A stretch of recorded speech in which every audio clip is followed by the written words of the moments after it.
Nebraska coach Amy Williams.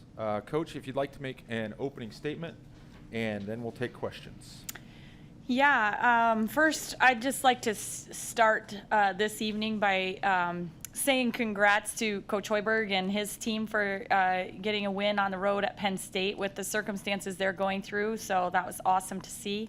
And also congratulations to Brenda on her 500th win for Maryland. Just a pretty special accomplishment. But obviously this game we're disappointed. We felt like we got kind of hit by a Mack truck there in the first half and dug ourselves a pretty heavy deficit there early.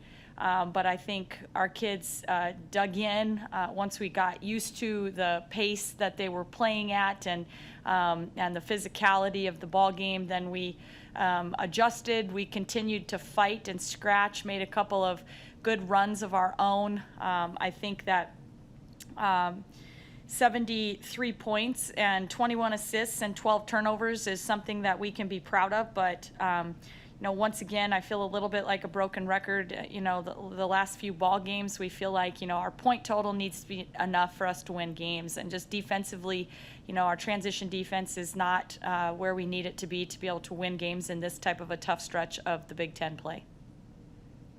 Okay, first question from Derek Peterson of Hale Varsity. Hey, Amy, you guys cut it to 10 there in the third quarter, and then they closed it on a 21-4 run. From your perspective, what broke down there to close out the third?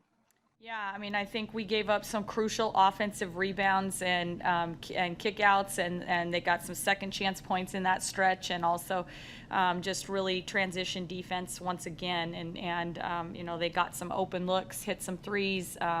I thought, Mimi Collins, really hit several little mid-range jumpers today that hurt us, and I think they just went on a little run there that we were not ready to sustain at the end of the third. Nicole Weaving. Hey, Coach. What allowed Ruby Porter to be so successful tonight, and how great was it to have that production from her?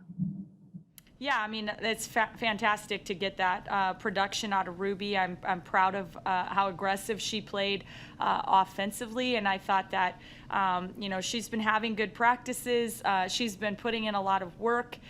We felt like when she kind of had moved into the starting lineup for a stretch there, when Izzy Bourne was out, she played really well from that role.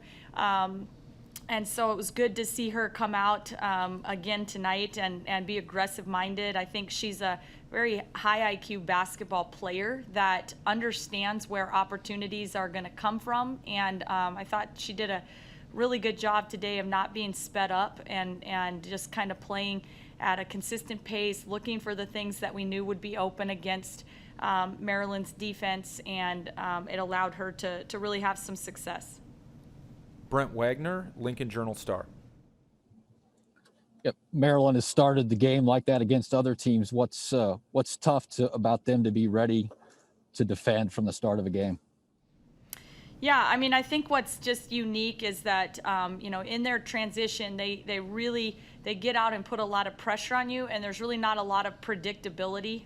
Any person on their team can take the ball out of bounds. Any person can get out and run the right wing, run the left wing, run down the middle of the court. So there's not a ton of predictability about where you need to be sprinting back. But the big key, Brent, is just they have a point guard who's special, and she sees the floor. She puts pressure. She knows if you have one player that's not quite in the right place, then she can dime you with a three-quarter court pass on the money and really pushes tempo that way. And so, and if you're so worried about getting back and locating out to the shooters, then she can, and she's got one-on-one, she can be very aggressive getting to the paint and just creating a lot of offense. And so I think it starts and stops with Ashley Owusu and the way she controls the ball and controls tempo, and the fact that they've got a lot of other shooters around that can run in every position makes them dangerous.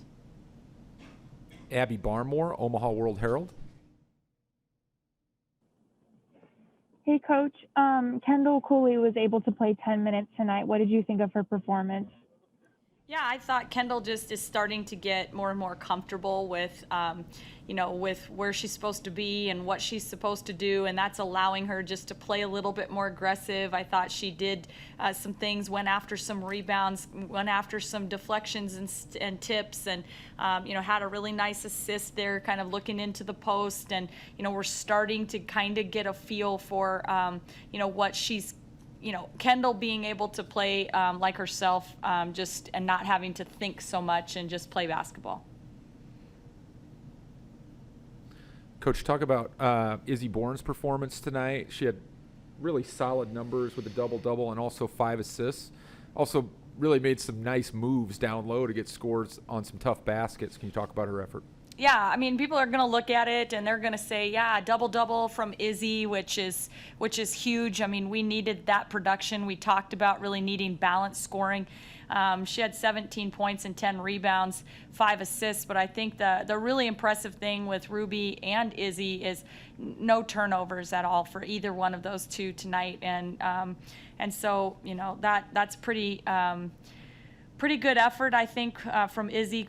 Pretty well balanced game, just being able to contribute in a lot of different areas for our team, and it's good to see her really getting back into a flow and gaining all of her confidence back. All right, any other questions for Coach Williams? Okay, if not, we will end this portion and we will continue with Izzy Bourne.